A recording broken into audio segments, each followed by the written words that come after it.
तोता नदी किनारे ठंडी हवा ले रहा था और हरिया तोती अपनी माँ के घर गई होती है। और मिट्ठू तोता बहुत खुश होता है क्योंकि हरिया तोती उसके घर वापस आ रही थी। मिट्ठू तोता उसकी तैयारी के ख्याल में बैठा हो। दूसरी तरफ गौरी कौवी मिट्ठू तोते को नदी के पास देखकर बहुत खुश होती है। फिर भागी भागी मिट्ठू तोते के घर चली जाती है और घर जाकर यहाँ वहाँ सामान तलाश करती है और पास में पड़े चावलों को देखकर खुश हो जाती है और चावल मज़े मज़े से खाने लगती है।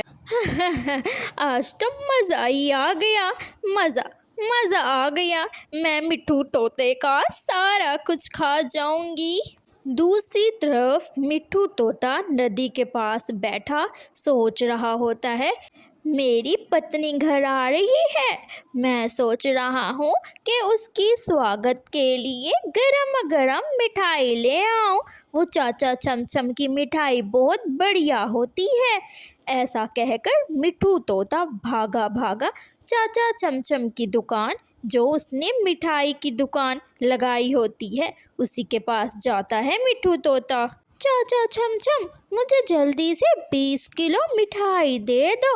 मेरी बीवी आ रही है आज घर, मैं उसकी स्वागत करूँगा। हाँ, और उसे ना मीठे मीठे लड्डू, बेसन के लड्डू बहुत पसंद है, वो भी ज़रा पैक कर देना। हाँ तोते, तुम बहुत लक्की हो। मैंने आज ही ताज़े ताज़े लड्डू बनाए हैं, गरम गरम लड्डू। आज ही मैंने बेसन के लड्डू बनाए हैं। हाँ, ये लो, ले जाओ। मिट्ठू तोता मिठाई लेकर घर आ जाता है। मैं मिठाई तो ले आया हूँ, लेकिन बाकी सामान भी तो है ना, खीर भी बनानी है। मैं जल्दी जाकर खीर बनाता हूँ। गौरी कौवी मिट्ठू के घर से अभी जा ही रही थी कि मिट्ठू तोता आ जाता है।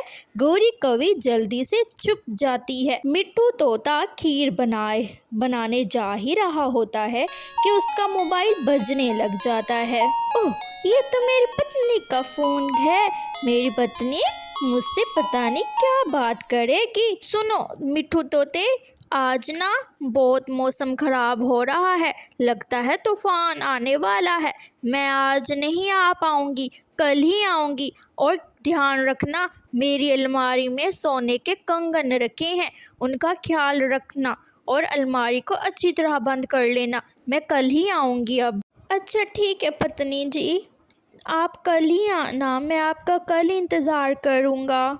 ऐसा कहकर मिट्ठू तोता मोबाइल बंद करके किचन में आता है और देखता है कि किचन में चावल बहुत ही कम रखे थे। लेकिन मिट्ठू तोता बहुत ही उदास होता है। वो इस बात पर ज़्यादा तवज्जो नहीं देता और चुप करके सो जाता है। गौरी कौवी अपना काम करके वो बड़ी सारी विंडो से भाग जाती है और कालू कौवे को सब बताती है। कालू कालू, मैं तुम्हें एक बात बताऊं, किसी को ना बताना। आज ना मैं ना वो तोता और मिट्ठू तोता उनके घर गई थी खाना खाने, चोरी करने। मैं खाई, पेट भर के खाया। एक और मुझे बात पता चली है, वो जो मिट्ठू तोते की अलमारी है ना, उसके अंदर सोने के कंगन रखे हैं। मैं ना कल जाऊंगी, चोरी करके आऊंगी, फिर हम मज़े करेंगे। हाँ, लेकिन तुम भी मेरे साथ चलना और बाहर तुम ध्यान रखना, और मैं चुरा लाऊंगी कंगन सोने के। अगली सुबह मिट्ठू तोता अपने काम पर चला जाता है। रोज़ाना की तरह वो सुबह सुबह दूसरे जंगल की तरफ चल पड़ता है और दूसरी तरफ गौरी कौवी और कालू कौवा पेड़ पे बैठे मिट्ठू तोते को जाते हुए देख लेते हैं और खुशी खुश कालू कौवा वहीं बैठ जाता है और गौरी कौवी भागी भागी मिट्ठू तोते के घर चली जाती है। अलमारी खोलकर वो सोने के कंगन लेकर जल्दी से मिट्ठू तोते के घर से भाग जाती है। जैसे ही मिट्ठू तोता अपने घर आता है, अलमारी को खुला देखकर वो डर जाता है। जैसे ही अलमारी के अंदर देखता है तो सोने का कंगन नहीं पड़ा होता है और ज़ोर ज़ोर से रोने लगता है।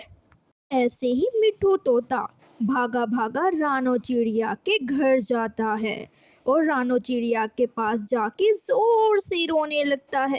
रानो, रानो, मेरे घर से कोई आकर सोने के कंगन चुरा गया, मैं क्या करूँ रानो। हाँ मिट्ठू, मैंने देखा था गौरी कवि और कालू कौवा तुम्हारे घर की तरफ जा रहे थे, उन्होंने ही चुराया होगा। मैं क्या करूँ रानो, अगर उनसे कहूँगा तो वो मानेंगे तो बिल्कुल भी नहीं, मैं पुलिस के पास जाऊँगा, वही ही निकलवाएगा।